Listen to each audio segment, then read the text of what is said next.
এইবার করুন ইতিহাসটা তোমরা জেনে নাও।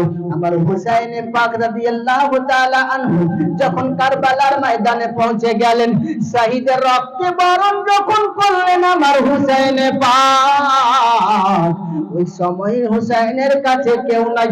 দুলদুল ঘোড়াটার হালত আপনাদের বর্ণনা করি। দুলদুল ঘোড়ার ঘটনা শুনেছেন, সে যেন ছটপট ছটপট করে। সাপে কামড়ালে, সাপ দেখে নিলে ঘোড়া কেমন ছটপট করে, জান চলে গেলে কেমন ছটপট করে।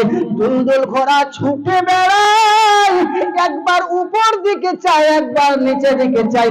কিতাব লেখকরা লিখছে জানো না, ওই সময় দুলদুল ঘোড়া ডেকে বলে, আমি যখন হুসাইনকে আনি, আমি যখন হুসাইনকে সঙ্গে নিই, ওই সময় যেন আমার কাছে সাকিনা কান্না করে বলেন, ও ঘোড়া দুলদুল রে, আমার বাবাকে কারবালার ময়দানে